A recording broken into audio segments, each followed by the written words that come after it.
Thank you so much for staying with us for another edition of All Angles. I'm Dion Jax Miller. So tell us what you think. Should Jamaicans get more legal firearms or fewer? Should the FLA, Firearm Licensing Authority, as we say, free up the process and grant more licenses? Now, that kind of question in Jamaica's high crime environment assumed greater significance following a Wild Wild West style shootout in the heart of Montego Bay. Everybody was watching and saying, what on earth is going on? We're exploring that issue in tonight's program and want to hear from you. So make sure you text us, it's WhatsApp us, it's 3810072, 3810072. Now, a little later in the program, we're going to be coming to my guests in studio. We have Sheldon Neal. He's the CEO of Defensive Solutions Limited. He's an approved FLA firearm instructor, and another instructor is with us as well, Ron Simpson. We expect to be joined as well by the CEO of the FLA, Shane Darling. Before all of that, though, producer Giovanni Dennis spoke a little earlier this afternoon on that issue with the National Security Minister, Dr. Horace Chang.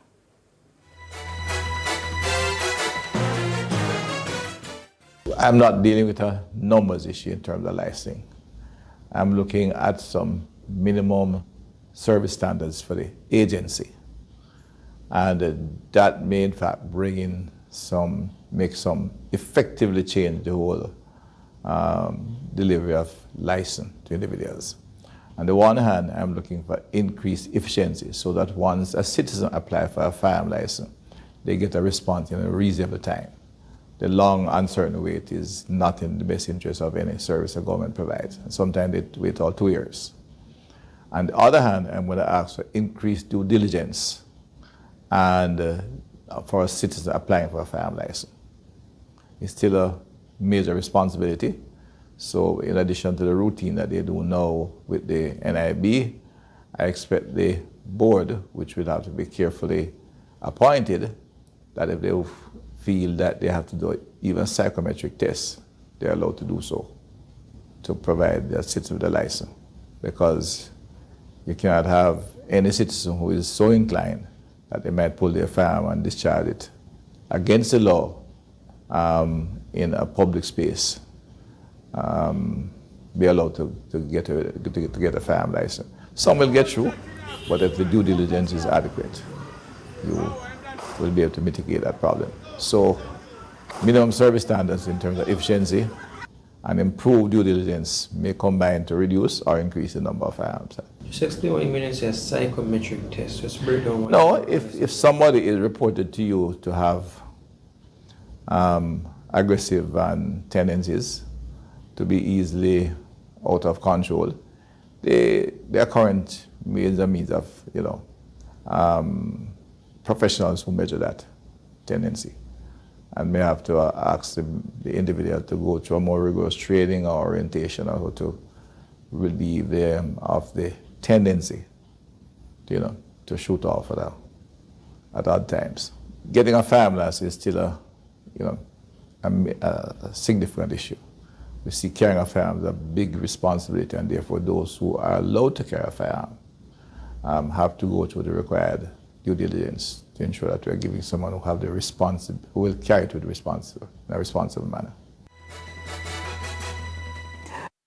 Okay, so we want your views on this. So remember, you can WhatsApp us. Remember, our WhatsApp line is 3810072. That's 876-3810072. Give us your first name, give us your general location, and tell us what you think. More legal guns, fewer legal guns. Will it make Jamaica safer or not? That's what we want to talk about. And gentlemen, let me start by asking each of you. So, I don't know, us ordinary people were watching the shootout unfold in Sam Sharp Square and going, what on earth is happening here? I think we both did the same thing too. It was pretty crazy. It was at once frightening, horrifying. And then a part of me said, oh no, all of us licensed firearm holders, there goes another nail in our coffin almost. There's going to be more problems for us. But you're afraid that people are going to say, let's take away all the guns? Yes, because sadly there has been a typical knee-jerk reaction to events like this.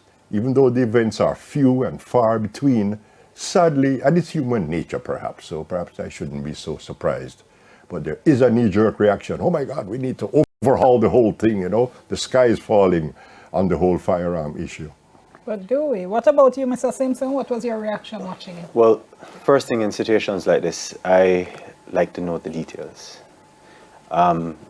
Based on what was said, there was an accident and there was some exchange of words and something took place. Now, placing yourself in each person's perspective, you wonder what took place. So there's an exchange of expletives, something bad was said that hurt my feeling. One person comes out, pulls a firearm. Me being the other person, seeing somebody pull a firearm come into me after there's an exchange of words, what should I do? The other person who pulled the firearm, who would be the one probably initiating the armed part of the conflict, comes out, pulls his firearm, the other person sees that, starts pulling his firearm. What happens in the middle of all this? I want to get into that part before we start saying that, or demonizing firearm holders. Start saying that they're, gun-toting thugs all over the place, which is the usual rhetoric whenever something like this happens. Okay.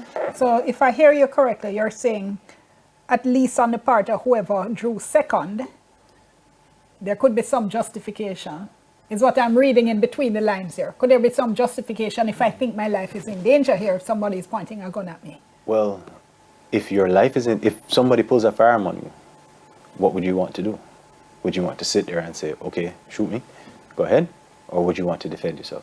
Well, you tell me what's the appropriate response. This is not a police officer. This is not someone in uniform that you're in your mind not doing anything that is endangering somebody else's life. So your life is now in danger. What would you want to do? So you're saying, in that circumstance, pulling the gun is appropriate, or you're defending yourself, is what I'm hearing you say. This person who the gun would have been pulled on in the first instance, if they're defending themselves, then you're defending yourself. It's appropriate. It's appropriate? What to about... defend your life, yes. Sure, and one can understand that. But talk to me about, are there any circumstances in which de-escalation is appropriate here, or attempts to de-escalate, or is it that once somebody pull a gun on you, that's no longer an issue? I think, please carry on. De-escalation is the first thing that you would want to do. But once a firearm gets in play, we just had a heated exchange of words. So you're saying that's the point at which there should have been the de-escalation from there. Yeah, but if it's now escalated from words to now getting physical, and the physical is pulling a firearm, then lives are now in danger. Okay. Yeah, but I'd like to move away from that a little bit. And I was talking to some of my friends the other day, and I mentioned that this kind of shows us, unfortunately, the level of our mental and emotional irresponsibility.